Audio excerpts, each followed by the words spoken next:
A Casa Virtual Luz Espírita apresenta o programa Gotas da Doutrina Espírita, um momento de reflexão para que possamos aprender e colocar em prática os ensinamentos do Mestre Jesus, sob a coordenação de Cristiane Campos. Bom momento, amigos de caminhada. No programa de hoje, Gotas da Doutrina Espírita, o professor Joel traz o seguinte tema: o iluminismo, religiões e a doutrina espírita. Vamos ouvi-lo?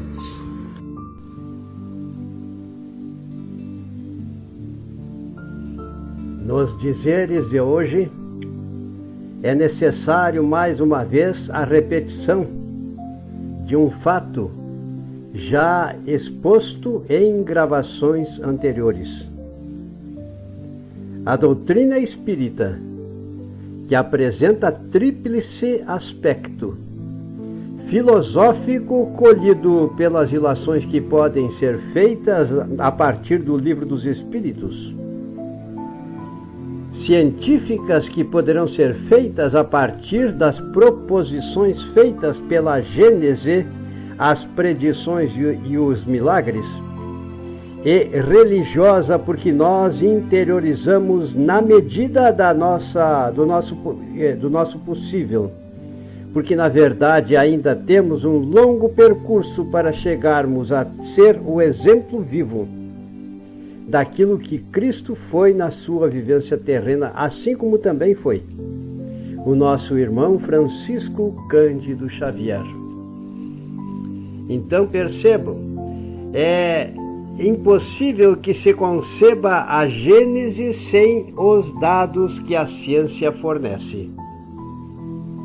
Pode-se dizer como inteira verdade que a ciência é chamada a constituir a verdadeira Gênese, segundo a lei da natureza.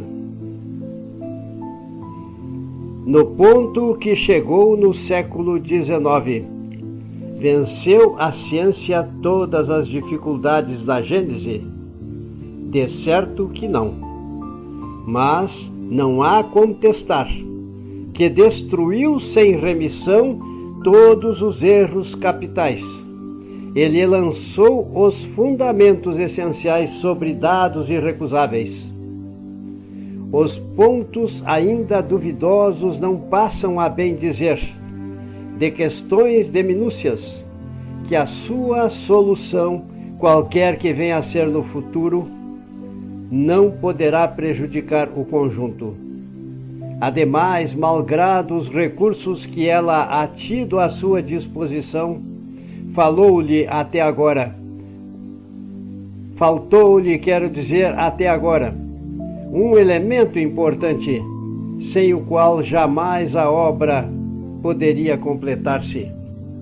E nós temos que ter o nosso reconhecimento, até mesmo o nosso agradecimento, quando a divina providência permitiu que os grandes pensadores que lançaram as bases para o iluminismo reencarnaram na Terra.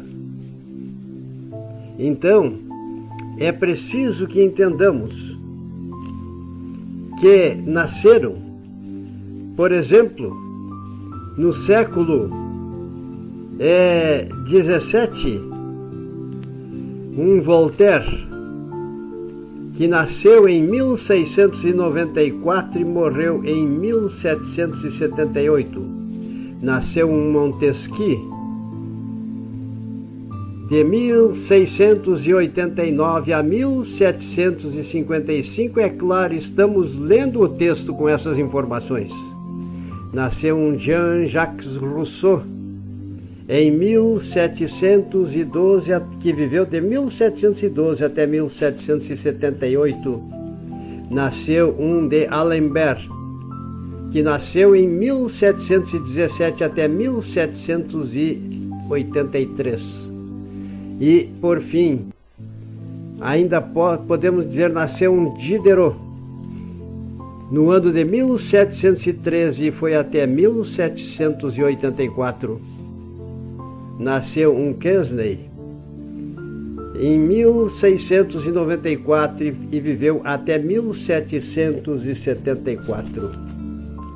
Nas suas lições generosas, repercutem na América do Norte, como em todo o mundo, entre cintilações do sentimento e do gênio.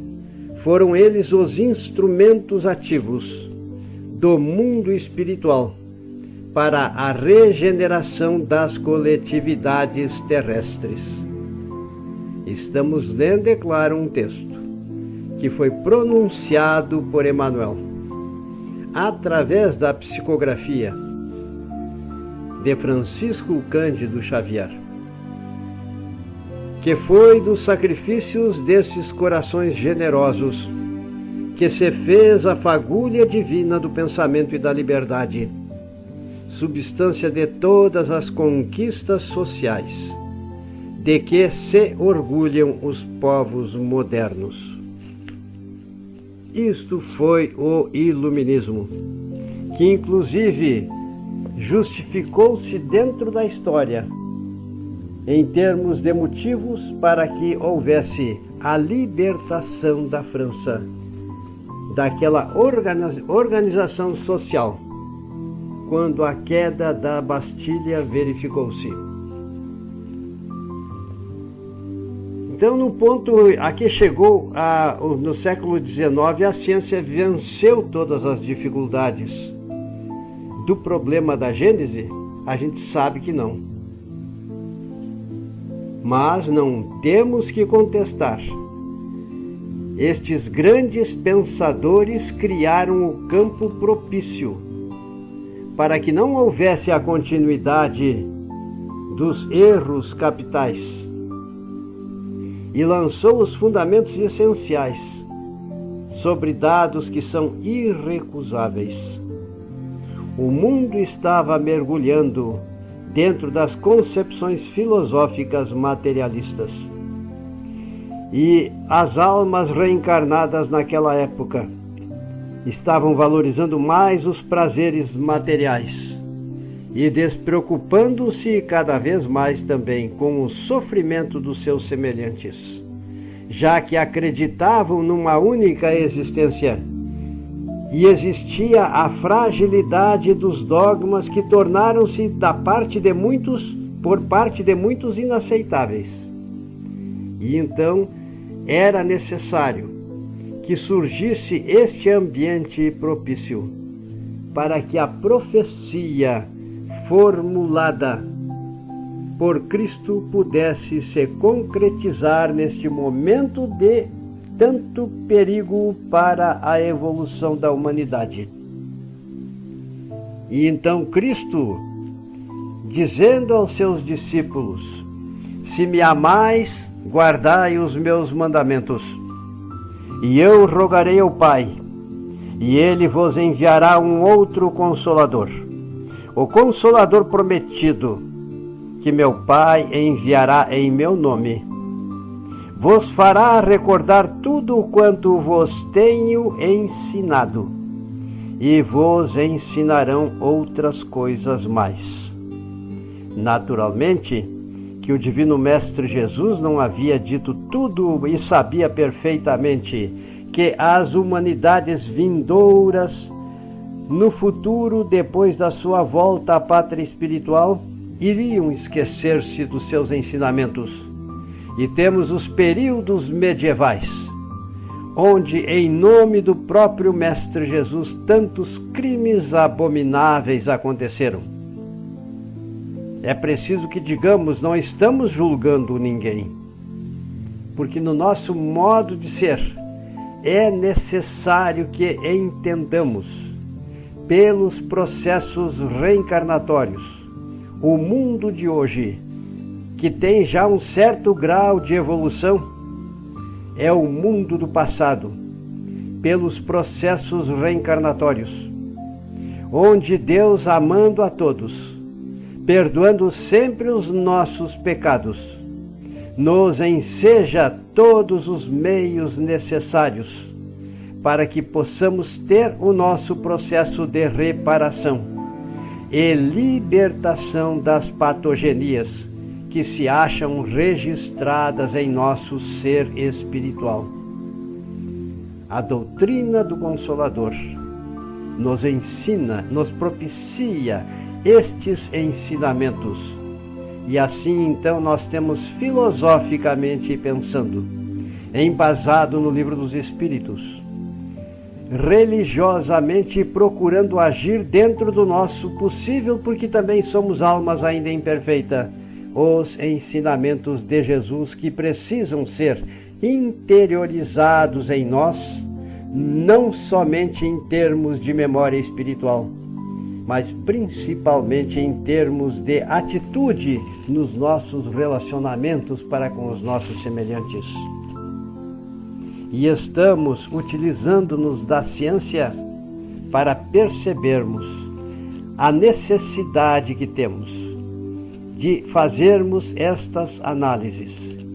E aqueles que atingiram um grau de compreensão para aceitarem estas verdades, que eles façam com a ajuda da divina providência e da espiritualidade a transformação das suas opiniões.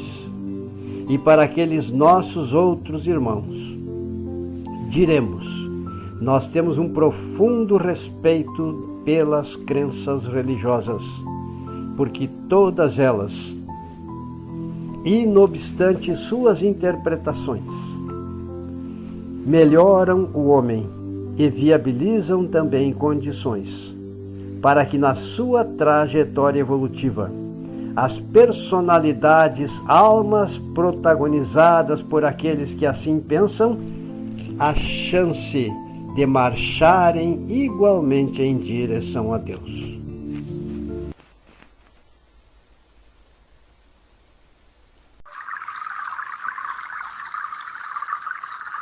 O programa Gotas da Doutrina Espírita foi uma produção da Casa Virtual Luz Espírita e sua equipe. Acesse www.cavile.com.br.